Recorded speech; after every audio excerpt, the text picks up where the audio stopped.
Good morning, everybody. Uneducated Economist here. So I had to get a new phone. My phone finally died on me. The battery would no longer take a charge, at least not through the wireless application. And every time I tried to plug the charger into the port, it would say that there was like moisture in the port or something. But it finally died on me, so I had to go get a new phone. And uploading all the apps and reestablishing all the crypto wallets and everything this morning. It was kind of mind numbing. I'm not really into like sitting around just like logging into stuff, but that's what I did all morning. So anyhow, talking about inflation. Inflation numbers came out, reading extra hot for extra long. Not a big surprise. Everybody was anticipating that the inflation numbers were going to be reading quite high.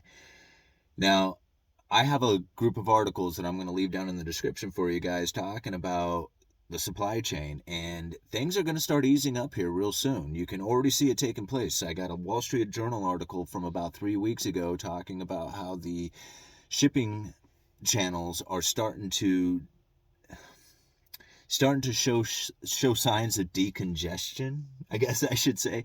Still incredibly difficult to move these containers through the distribution network. But the amount of containers that are sitting off the ports of LA and Long Beach are starting to come down. The rates are starting to ease. The signs of, coming into like something that is going to be less restrictive is showing its signs. Now, that's the only way I can describe it, because we're still in a like nightmare situation as far as the supply chain goes. It's not like any better. It's just that it's starting to show signs that it's going to be getting better. And that is really like what you need to be looking for as far as like where you want to position yourself coming into the future. Now, something that I got to thinking about is that if you go and you look around the world right now at all the central banks, like almost all of them have gone into like a hawkish position where they are going to be going into like money tightening, except for China. China has like, they've already done it, but then they started easing up again once they had like, these property developers going bankrupt, or at least going into default. I shouldn't say they're bankrupt yet, but they're going into default, which should lead them eventually into a bankruptcy or a restructuring of some sort.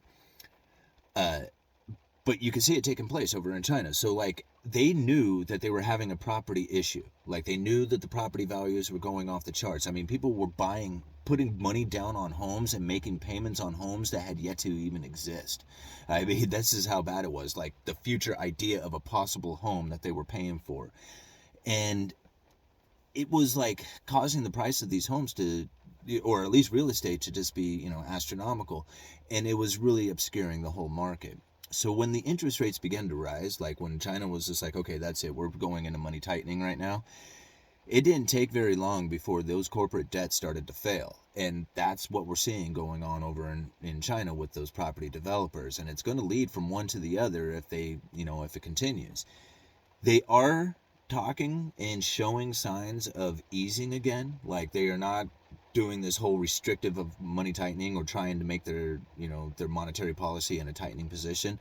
They are going into more of an easing kind of style, but it's not like enough to take care of the problem that is existing over there. It's just it's still like a major issue. So anyhow, that type of scenario that has taken place over in China, I think is going to start showing itself throughout the rest of the economies, like throughout the entire globe, including here in the United States. Now, they are talking about going into more of a hawkish stance, but you got to think, this is like tapering. It's just like, it's still quantitative easing. It's still expansion of the money of the money supply. It's still like, buying treasuries and mortgage-backed securities. They're not stopping that. They're just not doing as much of it. So it's like, hey, we're still like, we're still easing. We're just, not easing as much, but we're still going to continue to ease. But the position that the markets take when they hear this is like, oh no, the Federal Reserve has completely like done this reversal or something in their monetary policy. And I don't see that. Like they're pretty much still sitting on their hands. I mean, other than saying, hey, we're going to take our mortgage-backed security and treasury purchases down a notch, they're really still doing the same thing they've always done, but the markets are changing and behaving in a much different fashion. So when it comes to like what's going to happen coming into the future, if the inflation numbers continue to be as hot as they are, then the Federal Reserve will begin to raise interest rates in order to combat inflation, which is exactly what they said that they were going to do. But what is going to happen to inflation is it's going to go from inflation to disinflation, where it's not going to be rising as much as it was. It's still going to be going up, but just not as much. That's disinflation. Then it's going to turn into stagflation, where the prices are going to remain elevated, but people are not going to be like working as much because there's going to be less economic activity due to the fact that the prices are higher and people are just not going to be, buying into those higher prices. So that'll cause the stagflation, and that lack of economic activity will eventually spiral into a deflationary scenario. Now, this is how I kind of see things taking place. How long that takes to occur, it's going to take years. I mean, we're looking at like supply chain shortages probably existing for the next, year and a half maybe. I don't know how long it's going to take for all this stuff to dissipate, but eventually it will. I mean, this will not last forever. I mean, I guess it could, but it's not going to last forever. And there's differences between like, because a lot of people are comparing like the situation going on right now with like the supply chain shortages very similar to what was taking place during like World War II. But there's a major difference in the fact that during World War II, there was supply chain shortages. There was supply shortages of everything because it was all going to the war effort, but then it was consumed by the war. Like right now, there's supply chain shortages because of the transportation issues of things, because of the distribution network breakdown. That is not the same thing as being consumed by the war effort. You see, I mean, you stock everything up in these ships and these containers in the warehouses and you don't get it out to the retail market, then yeah, you're going to have a buildup of inventory in places that it shouldn't be and shortages in places where it shouldn't. So this is like the major difference that I see between like World War II and what we have going on now, is that World War II, it actually got consumed by the war. And right now, a lot of people are comparing like the late 70s inflation to what we have going on now, which is, reasonable to think because of the Federal Reserve money printing that's going on with all the quantitative easing. But there's a difference. If you go and you look at like what's going on in the bond market right now, the bond market is not, they are not worried about inflation. It's like inflation where? They are not concerned about it. If you want to see the bond market show signs of inflation, then you'll see the long end of the treasuries yield start rising dramatically. If you want to see where people are getting scared about inflation, they'll start moving into gold.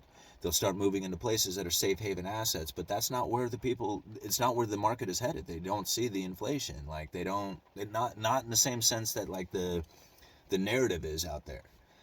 So like if you go and you look at like the late 70s inflationary scenario compared to today, although it's very similar in like character of look, it's not the same when you think about like Carter bonds. Think about this. This is when the United States Treasury was issuing out bonds that were due in a foreign currency. Why?